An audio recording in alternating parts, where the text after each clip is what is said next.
carta del apóstol Pablo a los Romanos, el capítulo 13. Ahí estamos cada domingo en nuestra reunión de culto y predicación. Romanos, el capítulo 13. Voy a invitarles a ponerse de pie. Vamos a leer a partir del versículo 7 hasta el versículo 14. Luego nos quedamos de pie y encomendamos al Señor este tiempo en la Escritura. Romanos, el capítulo 13, los versículos 7 al 14. Después de leer, Mauro, ¿tú nos puedes dirigir en oración, por favor? Muy bien, Romanos 13, 7. Pagad a todos lo que debéis, al que tributo, tributo, al que impuesto, impuesto, al que respeto, respeto, al que honra, honra. No debáis a nadie nada, sino el amaros unos a otros, porque el que ama al prójimo ha cumplido la ley. Porque no adulterarás, no matarás, no hurtarás, no dirás falso testimonio, no codiciarás, y cualquier otro mandamiento en esta sentencia se resume: amarás a tu prójimo como a ti mismo. El amor no hace mal al prójimo, así que el cumplimiento de la ley es el amor. Y esto, conociendo el tiempo, que es ya hora de levantarnos del sueño, porque ahora está más cerca de nosotros nuestra salvación que cuando creímos. La noche está avanzada y se acerca el día. Desechemos pues las obras de las tinieblas y vistámonos las armas de la luz. Andemos como de día, honestamente, no en glotonerías y borracheras, no en lujurias y lascivias, no en contiendas y envidia, sino vestidos del Señor Jesucristo, y no proveáis para los deseos de la carne. Oremos. Nuestro Dios y nuestro Padre, te damos gracias una vez más porque podemos reunirnos con total libertad. Podemos, Padre, reclamar tu nombre y venir a escuchar tu palabra. Padre, acá estamos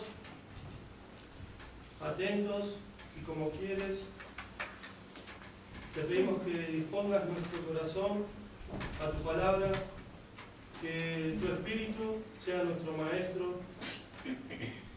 Padre, deseamos que alimentes nuestra alma. Padre, necesitamos que abras nuestros ojos y abras nuestro corazón a ella. Amén. Muchas gracias, pueden tomar asiento. ¿Usted sabe qué hora es?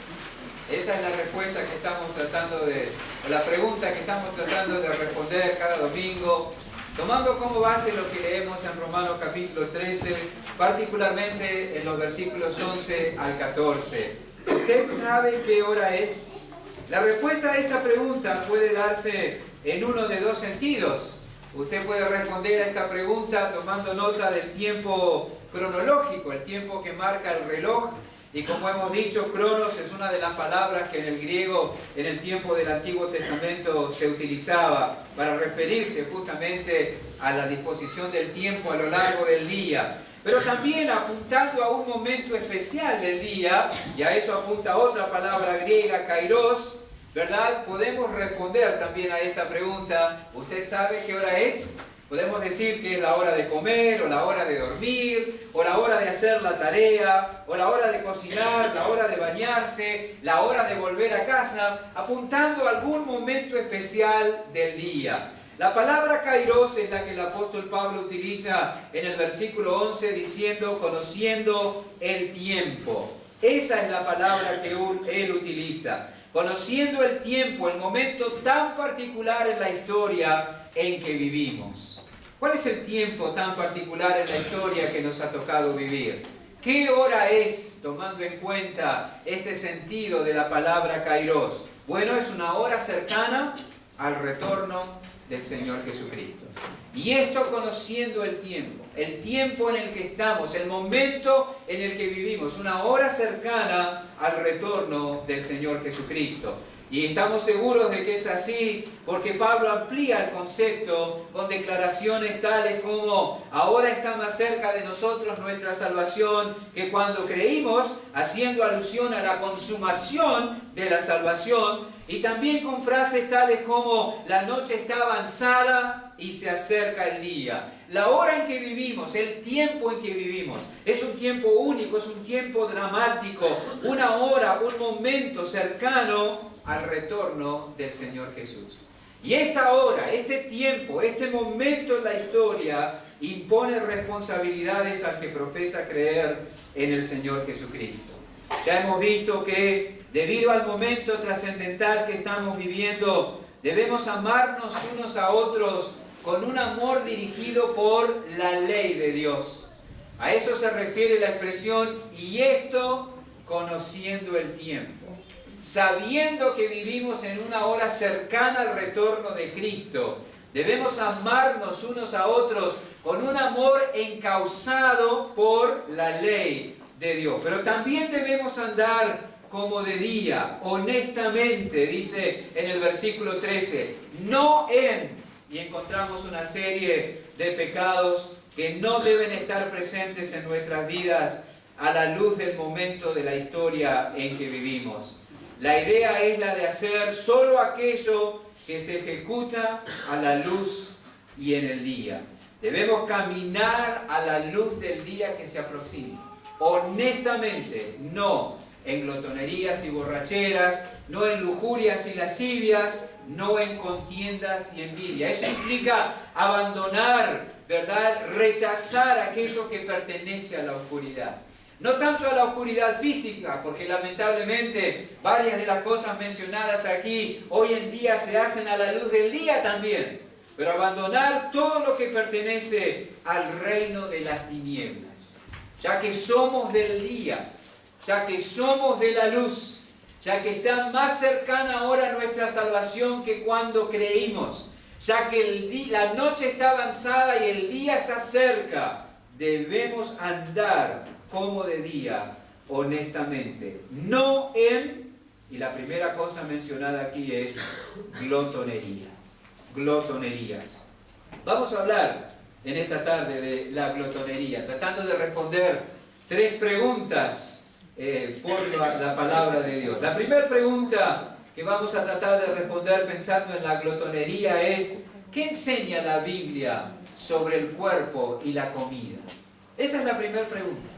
¿Qué enseña la Biblia sobre el cuerpo y la comida? Hay algunos principios que deben dirigir nuestros pensamientos y formar nuestra teología en cuanto al cuerpo y la comida. El primer principio en el que debemos hacer hincapié es que el Señor nos hizo con cuerpo y alma, ¿verdad? Génesis capítulo 2, versículo 7, no necesitan buscarlo si no quieren, pero es un texto conocido. Dice la palabra de Dios, entonces Jehová Dios formó al hombre del polvo de la tierra y sopló en su nariz aliento de vida, y fue el hombre un ser viviente. Dios nos creó, nosotros estamos formados por cuerpo y alma. Por creación, nuestro ser está compuesto por una parte material que Dios formó del polvo de la tierra y por una parte inmaterial que Dios sopló en Adán. Formó Dios al hombre del polvo de la tierra y sopló en su nariz aliento de vida. Una parte material formada del polvo de la tierra, una parte inmaterial que Dios sopló en nosotros. Y esa parte inmaterial es la que da vida a nuestra parte material. Porque así como si el cuerpo sin espíritu está muerto. Es la parte inmaterial la que da vida a nuestra parte material. Pero sin esa parte material, sin el cuerpo, somos incompletos. Por eso habrá resurrección, porque nosotros viviremos por la eternidad con cuerpo y alma. El punto es que Dios nos dotó de un cuerpo, y para que ese cuerpo funcione bien necesitamos, entre otras cosas, comer. ¿Sabían eso, verdad? Claro que sí. Va cuando se aproxima a cierta hora y el pastor no termina la predicación. Necesitamos, para que esa parte material funcione bien, entre otras cosas, comer. alimentarnos, según aprendemos de la Escritura y por la experiencia también, ¿no? Por esas razones que Dios nos dio ojos para ver la presentación y los colores en el plato. La comida entra por los ojos. Su madre nunca le dijo, vos comés con los ojos, porque pide uno y pide y después no termina lo que le sirve. ¿Vio los platos gourmet? Las presentaciones le dan una porción chiquitita así, pero está tan linda presentada que uno dice, wow, esto tenemos que probar. No se dejen engañar, es muy poquito. Pero para eso Dios nos dio ojo para ver la presentación y el color en el plato. Nos dio olfato para apreciar el aroma de las comidas y nos dio papilas gustativas que encienden nuestro cerebro con el sabor delicioso de la comida. Esto no es producto de un proceso evolutivo. Dios nos creó con esas capacidades, maravillosamente. ¿Y cuánto podríamos hablar y maravillarnos de los mecanismos y funciones del aparato digestivo que hace posible que nosotros aprovechemos los nutrientes de la comida? Dios diseñó y formó en nosotros ese maravilloso aparato. Eso fue desde el principio. Dice, entonces Jehová Dios formó al hombre del polvo de la tierra y sopló en su nariz aliento de vida y fue el hombre un ser viviente. Y Jehová Dios plantó un huerto en Edén al oriente y puso allí al hombre que había formado. Y Jehová Dios hizo nacer de la tierra todo árbol delicioso a la vista y bueno para comer. Para comer. Desde el principio. También puso el árbol de vida en medio del huerto y el árbol de la ciencia del bien y del mal. Así que eso es algo que tenemos que nosotros entender y aceptar. Dios nos formó con cuerpo y alma. También hay otro principio que tiene que formar parte de nuestra teología en relación a la comida y a la alimentación, es que Dios creó los alimentos para que participemos de ellos. El Señor lo hizo. Dios creó los alimentos para que nosotros participemos de ellos. Capítulo 1 del libro de Génesis, versículos 28 y 29. Los bendijo Dios y les dijo, fructificad y multiplicaos, llenad la tierra y sojuzgadla, y señoread en los peces del mar, en las aves de los cielos, y en todas las bestias que se mueven sobre la tierra. Y dijo Dios, he aquí que os he dado toda planta que da semilla, que está sobre toda la tierra, y todo árbol en que hay fruto y que da semilla, os serán para comer. Dios creó los alimentos para que participemos de ellos. Eso lo enseña la Escritura. El alimento, la comida es un don de Dios. Él ha creado lo apetitoso, Él ha creado lo deleitoso, Él ha creado lo sabroso, Él ha creado lo nutritivo, y ahí puede ser que tengamos problemas porque hay cosas que son nutritivas y no son tan deliciosas. Generalmente lo más rico no es nutritivo, ¿verdad? Pero Dios creó eso para que participemos de eso. Y cuando veamos los alimentos y la variedad de alimentos, tenemos que recordar que es parte de la manifestación de la bondad y la sabiduría de Dios para con nosotros, sus criaturas. ¿Han tomado nota de la variedad de colores en los alimentos? Algunos, lamentablemente, solo conocen pizzas y empanadas, pero hay mucho más. Hay mucho más. Hay alimentos de color rojo, y aquí los jóvenes y los chicos me van a odiar. Están ricos en antocianinas y licopeno, compuestos antioxidantes que ayudan para prevenir enfermedades del corazón, problemas de la memoria y aún cáncer. Fortalecen el sistema inmunológico. Ahí están el morrón rojo, el tomate, los rabanitos. ¿Comen rabanitos? Las frutillas, las cerezas. Hay alimentos de color morado, tienen antioxidantes y fitoquímicos, retardan el envejecimiento. Mañana todos compramos cebolla morada, berenjena, remolacha, repollo colorado, uvas, arándanos. Hay alimentos de color blanco, cebollas, ajo, coliflor, puerro, repollo, nabos, palmitos. Ellos son ricos en potasio, en magnesio, estabilizan la presión arterial, el colesterol, los problemas cardiovasculares. Hay alimentos de color verde, tienen clorofila, tienen vitaminas, aportan fibras, tienen magnesio. El brócoli, ¿comen brócoli? Es muy rico. Brócoli, acelga, lechuga, espinaca, repollitos de Bruselas, apio, rúcula, chauchas. ¡Wow! ¿Cuántas cosas? Hay alimentos de color naranja, ricos en vitamina, fortalecen el sistema inmunológico, la vista, aumentan las defensas, la zanahoria, la calabaza, los zapallos, las naranjas, las mandarinas. Hay alimentos de color amarillo, ricos en vitaminas, en potasio, en ácido fólico, son antioxidantes, contribuyen a la formación de los glóbulos blancos, fortalecen los vasos sanguíneos, combaten las infecciones. Morrón amarillo, choclo, limón, pera, banana. Todo está ahí. ¿Quién lo puso ahí? Dios. Dios lo hizo. Dios lo creó. Y ni los podemos combinar y hay más. Carne, pescado, pollo, granos, aceites. ¿Quién creó todo eso y puso todo eso ahí para nosotros? Lo hizo Dios. Lo hizo el Señor. No es pecado desear y comer algo sabroso. No lo es. Dios lo creó así. Pero hay otro principio que tiene que formar parte de nuestra teología en cuanto a esto, y es que es Dios que sustenta el cuerpo, no la comida. Él nos hizo con un cuerpo y alma.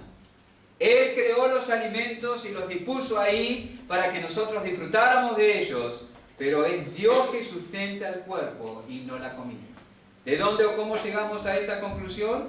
De varios ejemplos en la historia y en la Escritura. Cuando el diablo tentó a Cristo en el desierto luego de 40 días de ayuno a que convirtiera las piedras en pan, el Señor le respondió o le resistió citando el libro de Deuteronomio. ¿Y qué dice la cita del libro de Deuteronomio que Jesús usó para resistir y rechazar la tentación del diablo? Escrito está: no solo de pan vivirá el hombre, sino de toda palabra que sale de la boca de Dios. El pan no es lo único que necesita el hombre para vivir. Sobre todo y más que nada, necesita ser sustentado por la palabra de Dios. El hombre vive sustentado por la palabra de Dios. Podemos comer mucho y bien, pero si Dios no nos sustenta y hace que todo lo que los procesos que mantienen la vida sigan desarrollándose, sería en vano. Podemos comer mucho y bien, pero si Dios no sustenta todos esos mecanismos que Él mismo creó, todo sería en vano. Si Dios no nos sustenta, por más bien alimentados que estemos, vamos a morir. Porque lo que sustenta el cuerpo no es la comida, sino Dios. Y lo contrario también es cierto. Uno puede sobrevivir aún sin una alimentación correcta. Y eso ha sido comprobado por la experiencia de muchos cristianos y no cristianos también. Mientras permanecía en Ravensbrück, un campo de concentración cerca de Berlín, Corrie y su hermana Betsy ten Bund, de quien ustedes han oído seguramente, recibían una papa y un poco de sopa al almuerzo y un poco de sopa de nabo con un trozo de pan negro en la cena, solamente, y eso por meses. Y sobrevivieron. Y luego de haber estado detenidos en otros lugares anteriormente. Tomado de la historia secular, Nelson Mandela, 27 años en la cárcel. Su comida consistía en una papilla de maíz como desayuno, almuerzo y cena, matizada de vez en cuando con algunas verduras en mal estado. ¿Se imaginan? No es la comida lo que sustenta el cuerpo, es Dios. Moisés permaneció 40 días y 40 noches sin comer en la cima del Sinaí cuando recibió la tabla de la ley y sobrevivió. Elías fue sustentado por los cuervos comiendo pan y carne a la mañana y pan y carne a la tarde. Pan y carne. Algunos de nosotros vamos al nutricionista y le dice, bueno, ¿qué le parece si vamos disminuyendo la harina y la carne en la dieta? Pero Elías fue sustentado con pan y carne por los cuervos junto al arroyo de Querí y sobrevivió. ¿Cómo? Porque Dios lo sustentó con la palabra de su poder. No es la comida lo que sustenta la vida. La comida contribuye, pero el que sustenta la vida a lo último es Dios, y eso no debemos olvidar. Así que, ¿qué enseña la Biblia en cuanto a la comida y al cuerpo? Estas cosas. Dios nos creó con un cuerpo y alma. Dios creó los alimentos para que disfrutáramos de ellos, pero es Dios y no la comida lo que sustenta la vida. La segunda pregunta que vamos a contestarnos a la luz del mandato que encontramos en Romanos 13, capítulo 13, versículo 13, andemos como de día honestamente, no en glotonerías, es que encontramos en la Biblia tocante a la glotonería. ¿Ha pensado en eso? ¿Quién realmente es un glotón? Bueno, podemos equivocarnos al juzgar, así que debemos cuidarnos y movernos con cuidado. ¿Sabe por qué? Porque lo que define a un glotón es su actitud frente a la comida y no su apariencia. Eso es así. Lo que define a un glotón, según la Escritura, es la actitud frente a la comida y no su apariencia. Obesidad y glotonería no siempre van juntas. Así que tenemos que tener cuidado cuando hacemos juicio, ¿verdad?, sobre otras personas. El diccionario define la glotonería como exceso de comer y el beber. Por eso está asociado con la borrachera. El apóstol Pablo agrupó acá 6 pecados en 3 grupos de 2. Glotonerías y borrachera van juntos. Tiene que ver con exceso, tiene que ver con falta de límites, tiene que ver con hacer uso de estas facultades con criterios equivocados y pecaminosos. Así que no tiene que ver con la apariencia, tiene que ver con la disposición, la actitud del corazón frente a la comida. En Tito capítulo 1, versículo 12 encontramos algo interesante. El apóstol había dejado allí a su discípulo Tito para cuidar la iglesia en Creta, y lo está instruyendo en cuanto a la manera de llevar adelante sus responsabilidades allí, y hablando de los peligros y de la necesidad de carácter y de cualidades para el ministro, para el pastor. En el versículo 10 da la razón, dice: porque aún hay muchos contumaces, habladores de vanidades y engañadores, mayormente los de la circuncisión, a los cuales es preciso tapar la boca, que trastornan casas enteras, enseñando por ganancia deshonesta lo que no conviene. Uno de ellos de Creta, uno de los habitantes de Creta, su propio profeta dijo: los cretenses, siempre mentirosos, malas bestias, glotones ociosos. No hay duda que cada nacionalidad tiene sus características, ¿verdad? Cada país, cada sociedad. Los cretenses son definidos en esta forma: siempre mentirosos, malas bestias, glotones ociosos. Esto no es una opinión del apóstol Pablo. Él está simplemente transcribiendo la opinión de uno de ellos. Uno de ellos, su propio profeta, dijo: los cretenses, siempre mentirosos, malas bestias, glotones ociosos. Entre esas características particulares que identificaban a los cretenses estaba el hecho de que eran glotones ociosos. Qué elogio, ¿verdad? Y era uno de ellos. Si no, podría haber sido acusado de xenófobo, ¿verdad? Pero era uno de ellos que habló de ellos así. A mí no me gustaría ser catalogado de esa forma: siempre mentiroso, mala bestia, glotón ocioso. La palabra que Pablo utiliza aquí para referirse a los glotones, a los cretenses, es: viven solo para atender sus apetitos de comida. Ese es el sentido de la palabra aquí. Es la palabra que define a personas que viven solo para atender sus apetitos de comida. Para el glotón, según la Escritura, la comida es lo más importante. Su sentido de complacencia, su sentido de plenitud, la fuente de felicidad, el ánimo para subsistir, el aprecio por la vida está directamente relacionado con la comida, no con Dios. No con Dios. Viven solo para satisfacer sus apetitos de comida. Tampoco, o mejor dicho, también encontramos mucha luz respecto a la glotonería en la carta de Pablo a los Filipenses, capítulo 3, versículo 19. Capítulo 3, versículo 19. Vamos a leer del 17 para entender el contexto. Filipenses 3, 17. Dice: hermanos, sed imitadores de mí, y mirad a los que así se conducen según el ejemplo que tenéis en nosotros, porque por ahí andan muchos, de los cuales os dije muchas veces, y aún ahora lo digo llorando, que son enemigos de la cruz de Cristo, el fin de los cuales será perdición, cuyo Dios es el vientre, y cuya gloria es su vergüenza, que solo piensan en lo terrenal. Aquí alude a la glotonería, cuyo Dios es el vientre. Qué palabras fuertes, ¿no? Viven solo para comer y adorar al Dios de sus propios deseos. Así traducen otras versiones de la Escritura, cuyo Dios es el vientre. Viven solo para comer, adoran al Dios de sus propios deseos. Ahí está el problema del glotón. ¿Ante qué Dios se inclina el glotón? Ante su estómago, ante su cuerpo y sus apetitos. Ahí está el problema. Ahí está la raíz del asunto. Y de ahí la gravedad del pecado de la glotonería. Ahí está la raíz de ese vicio.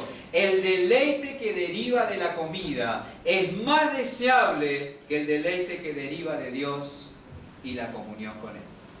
Ese es el problema con el glotón. Usted puede ser flaquito y ser glotón.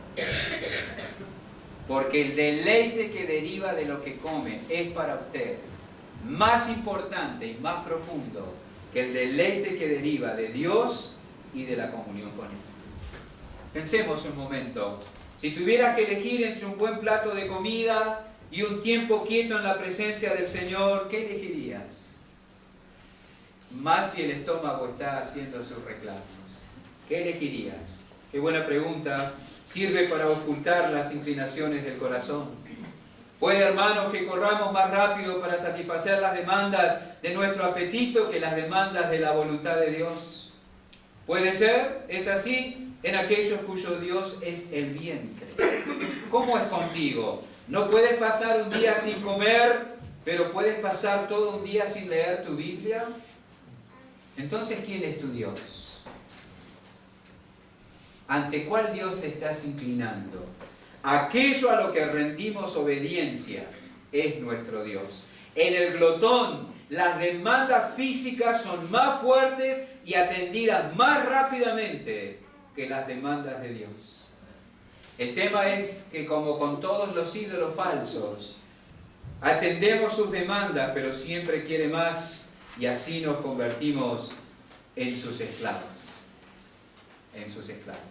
Para el glotón, la comida es la fuente de la felicidad, y eso no debería ser así.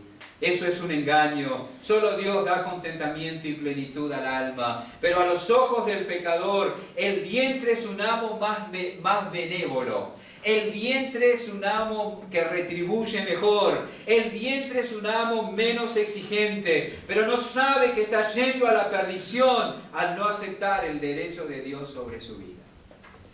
El pecado engaña. Aquel cuyo Dios es el vientre está engañado. Cuando el amo de una persona es su vientre, se malhumora cuando no hay la comida que quiere. Cuando el amo de una persona es su vientre, se malhumora porque lo que desea no ha sido preparado como le gusta. Cuando el amo de una persona es su vientre, su ánimo depende de lo que come. Y cuidado con esto, padres. Mucho cuidado con esto.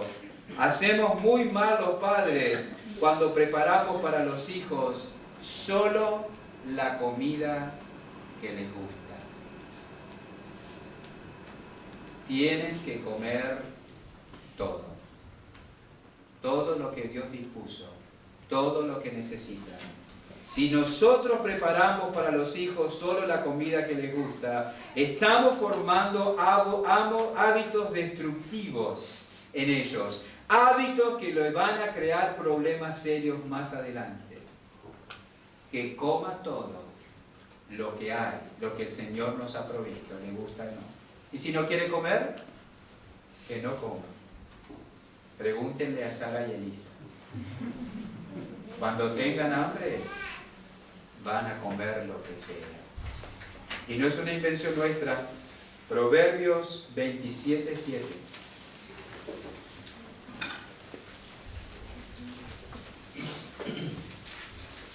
El hombre saciado desprecia el panal de miel, pero al hambriento todo lo amargo es dulce.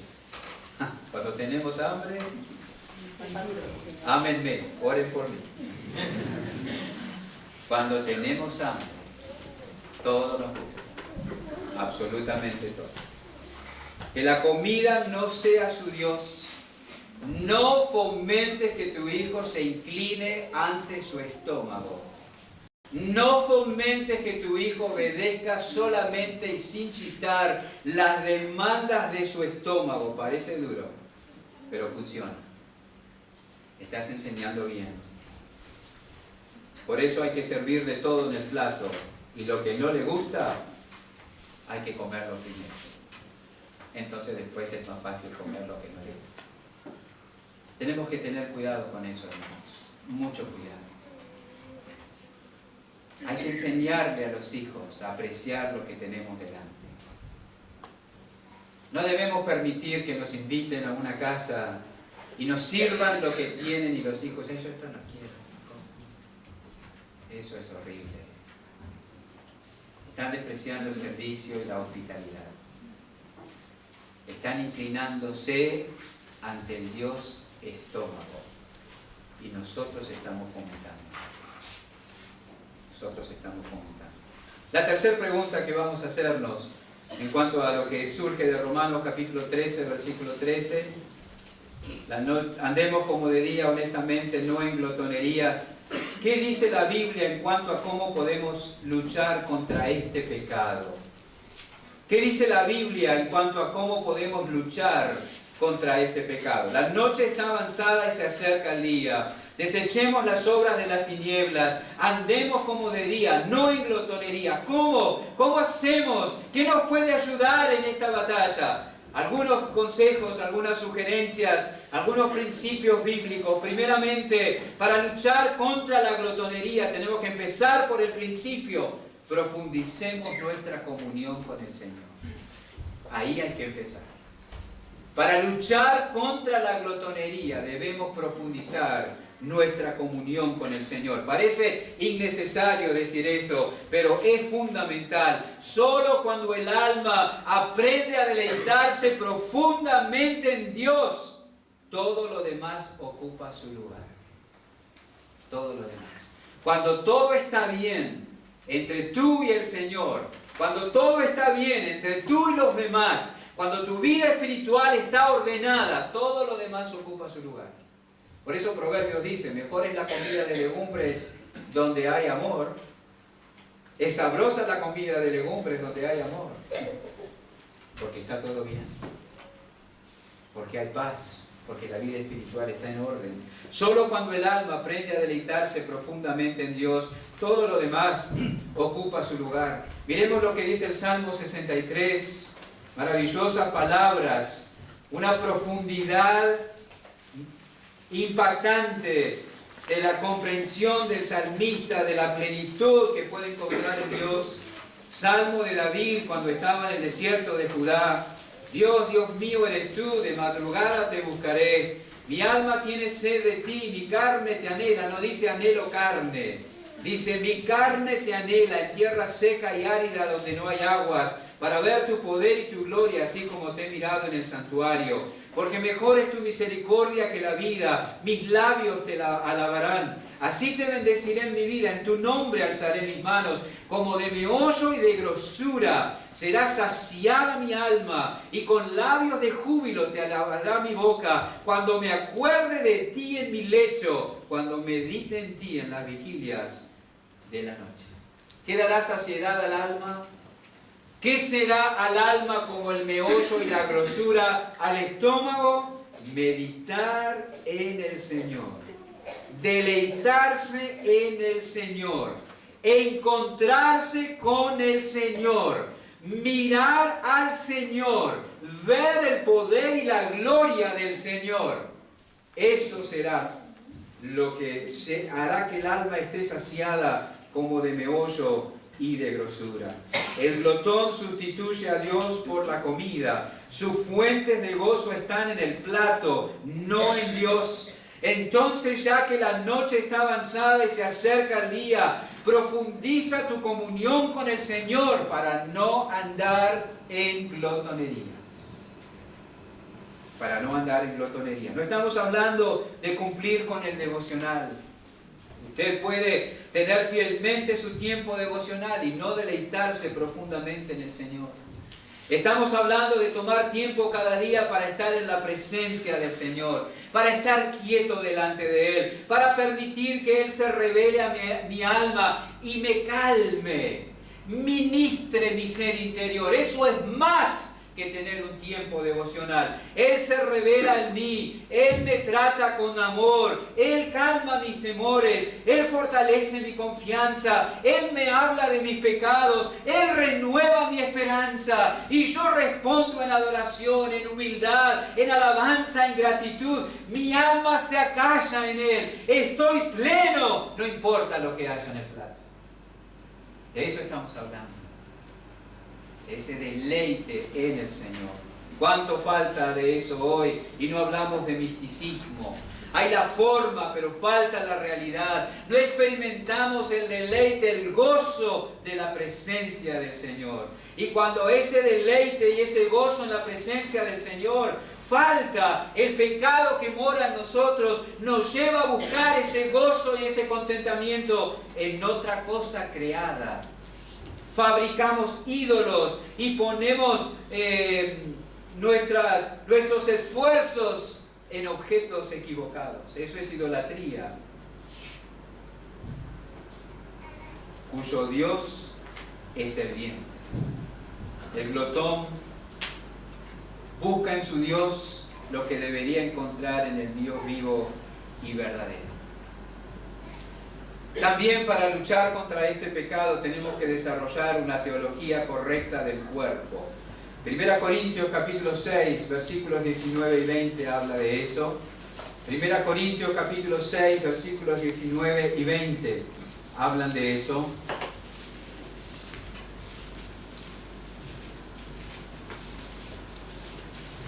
¿O ignoráis que vuestro cuerpo es templo del Espíritu Santo, el cual está en vosotros, el cual tenéis de Dios y que no sois vuestros, porque habéis sido comprados por precio? Glorificad pues a Dios en vuestro cuerpo y en vuestro espíritu, los cuales son de Dios. Interesante. El cuerpo es del Señor y para el Señor. Tenemos que tener eso en claro. Para luchar contra la glotonería, para vencer la tendencia de nuestro corazón a este pecado, a encontrar deleite, a tener una actitud pecaminosa hacia la comida, nosotros tenemos que tener una teología correcta del cuerpo. El trasfondo de lo que Pablo escribe en 1 Corintios 6, 19 y 20 es la prostitución asociada con la idolatría que era común en la ciudad de Corinto y que era una fuente de corrupción para los creyentes ahí. Pablo le dice a los creyentes allí: el cuerpo del creyente es del Señor. Fue comprado con la sangre de Cristo. No puedes hacer con él lo que quieras. Y el cuerpo del creyente es para el Señor. Es para ser instrumento de su voluntad. Es un instrumento de Dios, no un amo para nosotros. Que el cuerpo sea del Señor implica que no podemos usarlo como queremos. En el caso del contexto en Corinto no se debía, aún hoy tampoco, pero esa es la premisa fundamental de Pablo aquí. El cuerpo del creyente es del Señor, no debe unirlo al de una ramera. No debemos intoxicarlo, no debemos abarrotarlo, no debemos mimarlo. Fuimos comprados. Yo debo consultar y obedecer a su dueño en cuanto a los usos de mi cuerpo. Esto significa que yo no debo someterme al señorío del cuerpo, sino que mi cuerpo debe responder al señorío de Cristo. En muchas oportunidades el cuerpo hace demandas que van en contra de la voluntad de Dios. No debemos obedecer. No debemos hacerlo. Comer mal y mucho, beber cosas que nos intoxican, dormir al punto de descuidar responsabilidades. El cuerpo muchas veces hará demandas que van en contra de la voluntad de Dios. Un cuerpo demandante, no disciplinado, puede aún obligarme a quedarme en casa el domingo, pero estar muy bien y fuerte el lunes. Cuidado con eso. Muchas veces el cuerpo hace demandas que van en contra de la voluntad de Dios y no debemos atenderlas, porque el cuerpo es del Señor y para el Señor. Eso es el pensamiento correcto. Que el cuerpo sea para el Señor implica que debe ser usado para agradarle a Él. El cuerpo no es para agasajarlo. El cuerpo no es para atender todos sus requerimientos. Lo debo usar para la gloria de Dios y no para atender mis deseos egoístas y pecaminosos. Pablo temblaba ante esa posibilidad. Por eso unas páginas a la derecha en sus Biblias, en el capítulo 9, versículo 27, él dice así, o 26, así que yo de esta manera corro, no como a la aventura, de esta manera peleo, no como quien golpea al aire, sino que golpeo mi cuerpo y lo pongo en servidumbre, no sea que habiendo sido heraldo para otros, yo mismo venga a ser eliminado. Golpeo mi cuerpo. ¿Golpeas tu cuerpo o lo mimas? Hay que tener cuidado. Hay quienes tienen claro que sus cuerpos y las habilidades que poseen son su fuente de ingresos. Hay gente cuyo cuerpo es su fuente de ingresos, y hablamos de formas lícitas, modelos, deportistas, y cómo cuidan su cuerpo, ¿verdad? Porque si engordan, si no entrenan, si se exceden en una cosa o la otra, pierden plata. Entonces ponen todas las fichas a cuidarlo. Lo hacen así. No hacen todo lo que el cuerpo les pide. Y ya sabemos qué pasa con deportistas que no se disciplinan y hacen todo lo que el cuerpo les pide. Después pierden y no rinden.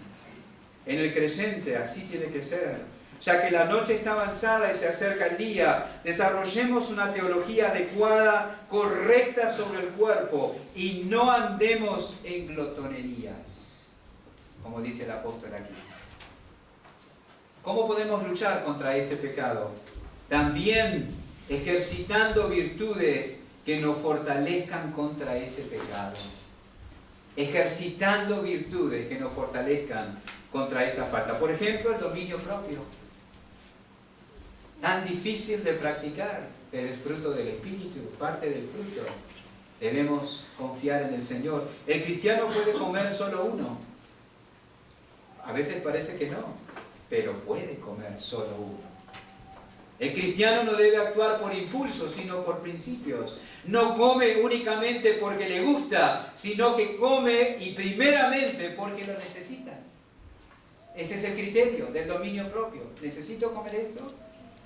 ¿Necesito comer tanto? ¿Necesito comer más? Ahí está el asunto. Proverbios 23 nos dice eso. Proverbios 23.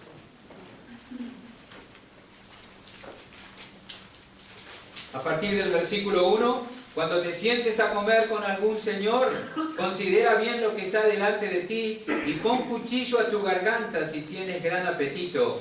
No codicies sus manjares delicados, porque es pan engañoso. No te dejes llevar con tus impulsos, piénsalo bien. Piénsalo bien. Frente al plato muchas veces perdemos la perspectiva y de vista la importancia de pensar más allá. No pensamos si como más me hará mal, si como mal me sentiré embotado, si como más mañana estaré mal para trabajar y no rendiré. Y en términos espirituales, si cedo ante esto, voy a ceder mi fuerza y rápidamente contra otras cosas. Y si cedo ahora, voy a estar débil para la próxima embestida. ¿Sabe que los pecados de muchos jóvenes tienen su raíz en el hecho de que no aprendieron a frenarse en la comida cuando eran niños? Porque debilitaron las resistencias, las fortalezas, la capacidad de decir no. Y en eso hay que pensar. Si yo tengo la tentación de comer de más acá y lo hago, en unos minutos, en un rato, mañana voy a estar frente a otra tentación en otro aspecto de la vida. Pero ceder en esto me debilita para la próxima embestida. Hay que aprender a pensar más allá. Más allá de hoy, más allá del plato, tiene que ser. Miremos a largo plazo. También debemos ejercitar la paciencia. Debemos ejercitar la paciencia. Cuando el vientre reclama algo y no lo tiene, es un buen momento para ejercitar la paciencia. Con tu mamá o con tu esposa. Es un buen momento para ejercitar la paciencia con la que cocino en casa. Si te enojas con mamá o con tu esposa porque no hay lo que tú quieres, le estarás diciendo que la comida es más importante para ti que estar bien con ella y que no aprecia su servicio y su hospitalidad y su trabajo. Solo me tratás bien si hago lo que vos querés. Eso no es ejercitar paciencia. ¿Te sirvieron algo que no te gusta? ¿O algo que no es lo que querías o como querías? Recíbelo con gratitud y agradece el servicio y la hospitalidad. Sé de un siervo de Dios que fue a visitar una familia de su iglesia.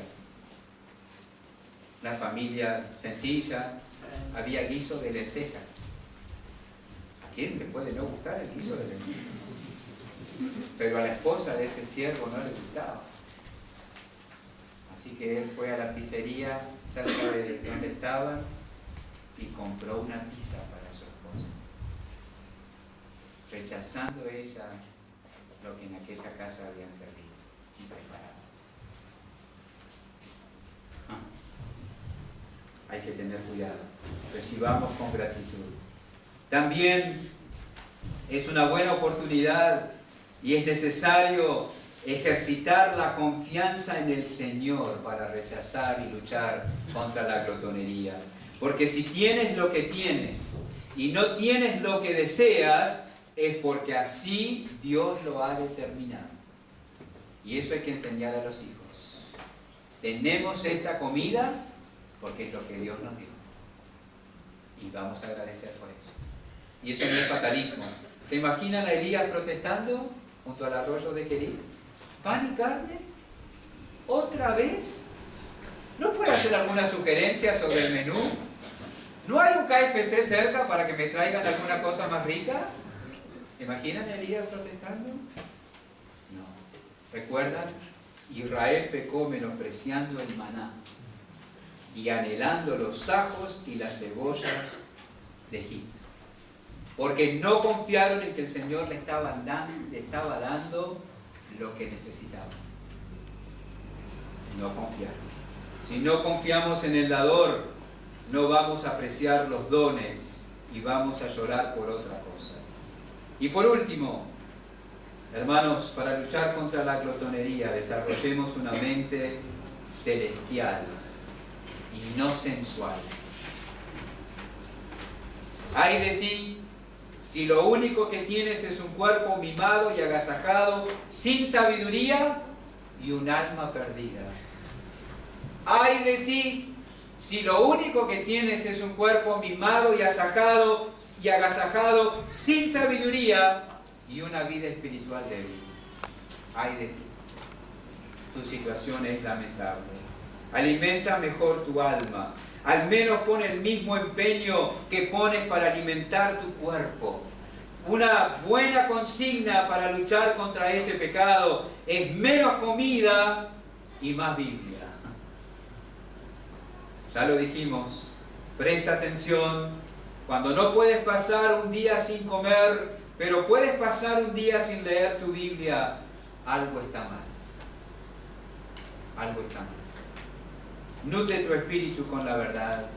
Aquíétate y escucha a Dios hablarle a tu alma. Eso te evitará que te desvíes a la locura de la glotonería. Eso dice el Salmo 85:8. Escucharé lo que hablará Jehová Dios, porque hablará paz a su pueblo y a sus santos, para que no se vuelvan a la locura. Para que no se vuelvan a la locura. La noche está avanzada y se acerca el día. Cristo viene por nosotros. ¿Amas ese día?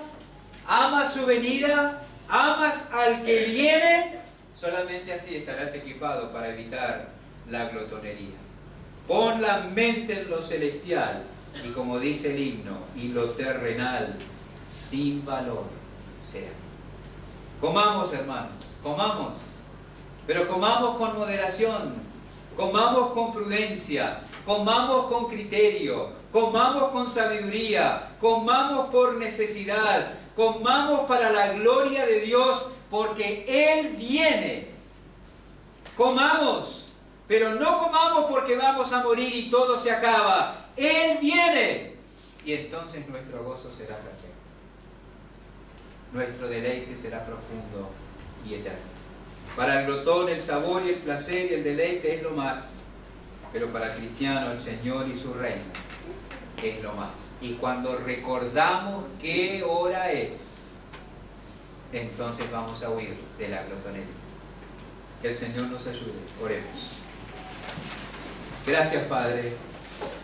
Nos resta pedirte que no permitas que el enemigo quite lo que ha sido sembrado en nuestros corazones, sino que tu Espíritu lo use para hacernos alertas y equipados, fortalecidos y resueltos contra el pecado, porque Él viene. Ahora está más cerca nuestra salvación que cuando creímos. La noche está avanzada y se acerca el día. Ayúdanos a andar como de día, honestamente, no en glotonerías. En el nombre de Jesús. Amén.